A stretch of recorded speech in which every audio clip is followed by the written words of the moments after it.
Hey everybody, welcome back. It's Bjorn, aka Bjorn to Sell, and today's video is not overly glamorous. In fact, it might get some of you a little bit worked up and anxious and even a little bit scared because we're talking about property taxes. That's right. Ben Franklin said it best when he said there's only a few things in life that are guaranteed: death, taxes, and Bjorn doing a weekly video, and we are covering the taxes today for sure. But this is the big topic that every homeowner or future homeowner needs to understand. Before we jump in, make sure to hit that subscribe button and give this video a like. I put out a new video every week and you don't want to miss any of this great information. All right, let's jump on in.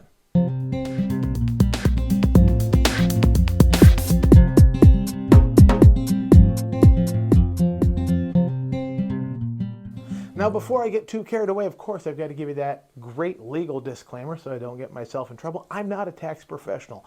I'm just giving you an overview of property taxes, how they work, etc., why we have them. If you have specific tax questions and or tax needs, you know what you need to do. You need to reach out to a tax professional and get that expert advice. All right? So let's talk about what property taxes are. Well, they're charges placed on your land and any buildings you own. They are based on the value of your property and are collected by your local government. The money they bring in helps fund things like schools, police departments, fire departments, parks, road maintenance, and a lot of those services that make your community a great place to live. You already might be wondering, can you find out the property taxes on a home before you buy it? Yeah, absolutely, and you should. Most real estate listings include the current property tax amount right in the details. If it's not listed for some reason, you can always ask the seller for their latest bill.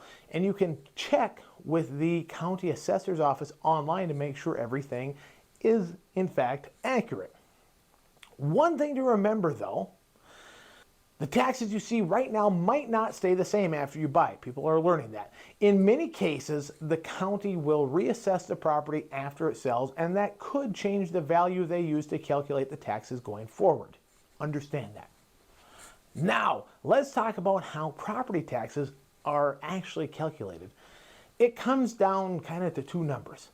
First, the assessed value of the property, and then second, the local tax rate, which is often called the mill rate.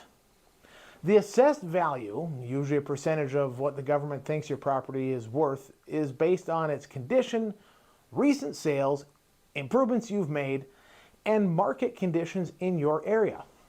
Then they apply the tax rate to that value to figure out what you owe.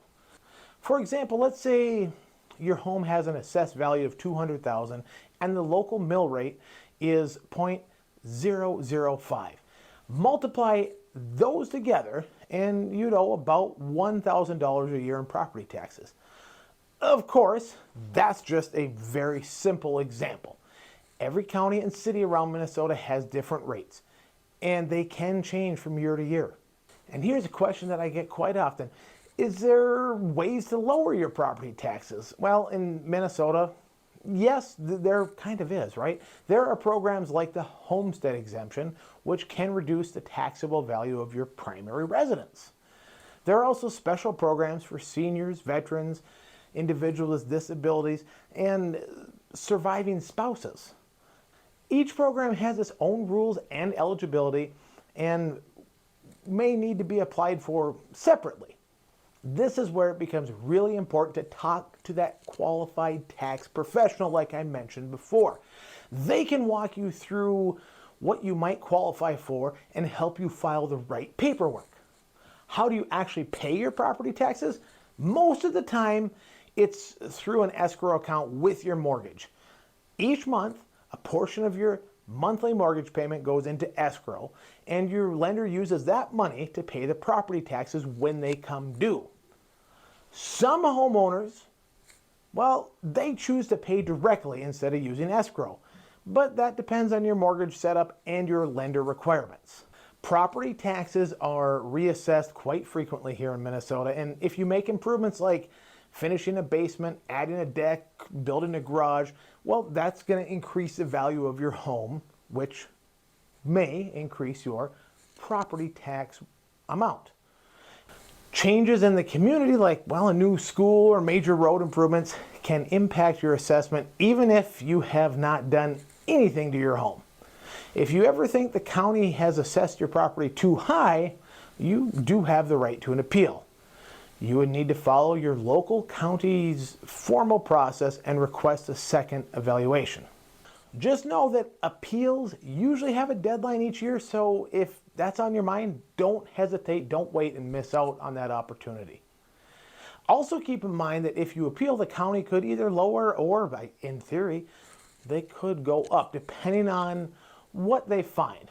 So it's a good idea to do your homework before filing that appeal. Now, let us quickly touch on something called a transfer tax. This is not the same as your regular property tax. A transfer tax is a one-time fee that is paid when the ownership of the property changes hands. Depending upon where you live, either the buyer or the seller might pay it. It's an important cost to plan for when you are buying or selling real estate. All right, so that's the big picture overview of property taxes here in Minnesota. The most important thing to remember is that while you can get a solid understanding of how property taxes work, when it comes to your specific situation, you should always do what? Talk to a tax professional. They can answer detailed questions and make sure that you're set up correctly based on your property and your finances.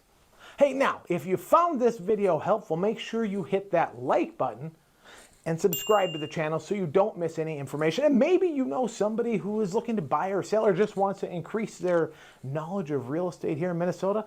Well, why don't you share the video with them? It goes a long ways. Thank you so much for hanging out with me today and checking out this video. I'll be back next week with more great information. So until then, be kind to one another.